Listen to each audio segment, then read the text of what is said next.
জিম্বাবুয়ের বিপক্ষে দলেও চমক দেখিয়েছেন নির্বাচকরা। অলরাউন্ডার সাইফুদ্দিনকে ফিরিয়ে ঘোষণা করা হয়েছে। ব্রেকিং নিউজ, জিম্বাবুয়ের বিপক্ষে 5 ম্যাচের টি-20 সিরিজের জন্য শক্তিশালী মারাত্মক একাদশ ঘোষণা করেছে বাংলাদেশ দল। চলুন দর্শক এক নজরে দেখে নিন নতুন করে কারা দলে ঢুকেছেন আর কারা দল থেকে বাদ পড়েছেন। দর্শক, 5 ম্যাচের টি-20 সিরিজ খেলতে চলতি বছরের মে মাসে বাংলাদেশ সফরে আসবে জিম্বাবুয়ে। এবার আসন্ন টি-20 বিশ্বকাপ এবং ঘরের মাঠের এই সিরিজকে সামনে রেখে 17 সদস্যের স্কোয়াড ঘোষণা করেছে বাংলাদেশ ক্রিকেট বোর্ড বিসিবি। প্রাথমিক এই দলে ডাক পেয়েছেন সর্বশেষ বিপিএলে দারুণ পারফর্ম করা মোহাম্মদ সাইফুদ্দিন। অন্যদিকে ডিপিএলে দুর্দান্ত পারফর্ম করা পারভেজ হোসেন ইমনও পেয়েছেন সুযোগ।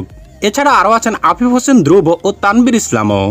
তবে আইপিএলে থাকার কারণে এই মুহূর্তে এই ক্যাম্পে যোগ দিতে পারছে না টাইগার পেসার মোস্তাফিজুর রহমান।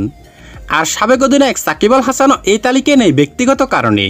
তবে দুজনই শীঘ্রই দলের সঙ্গে যোগ দেওয়ার কথা রয়েছে। এদিকে আগামী 26শে এপ্রিল থেকে চট্টগ্রামে টাইগারদের ক্যাম্প শুরু হবে। ছুটি কাটিয়ে ইতিমধ্যে ঢাকায় ফিরেছেন হেড কোচ চান্দিকা হাতুরে সিংহে। এছাড়াও সদ্য নিয়োগ পাওয়া স্পিন বোলিং কোচ মোস্তাক আহমেদও যোগ দিয়েছেন দলের সঙ্গে। অন্যদিকে আগামী 28শে এপ্রিল বাংলাদেশ আসবে জিম্বাবুয়ে দল। ঢাকায় পৌঁছে সেদিনই চট্টগ্রামের বিমান ধরবে রোডেশিয়ানরা।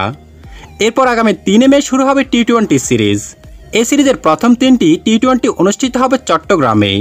সেখানে বাকি 2 ম্যাচ হবে 5 ও 7 মে। সাগরিকা পর্ব শেষে এই দুই দলই ফিরবে ঢাকায়। সিরিজের চতুর্থ ও পঞ্চম টি-20 গড়াবে ঢাকায়।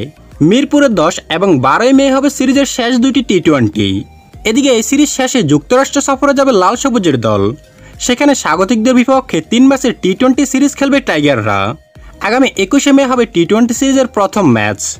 এই সিরিজের বাকি 2 ম্যাচ হবে 23 এবং 25শে মে।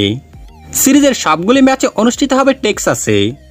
তবে এই মুহূর্তে জিম্বাবুয়ের জন্য বাংলাদেশের প্রস্তুতি ক্যাম্পের দল হলো নাজমুল হোসেন শান্ত অধিনায়ক, লিটন কুমার দাস, তানজিদ হাসান তামিম, তাওহিদ হৃদয়, মাহমুদুল্লাহ রিয়াদ, জাকির হাসান অনিক, শেখ মেহেদী হাসান, রিশাদ হোসেন, তাসকিন আহমেদ, শরীফুল ইসলাম, তানজিম হাসান সাকিব, পারভেজ হোসেন ইমন, তানভীর ইসলাম, আফিফ হোসেন ধ্রুব, হাসান মাহমুদ, সাইফুদ্দিন ও সৌম্য সরকার। তো প্রিয় দর্শক, আপনার কি মনে হয় জিম্বাবুয়ের বিপক্ষে টাইগাররা কেমন করবে? কমেন্ট করে জানিয়ে দিন এখনই।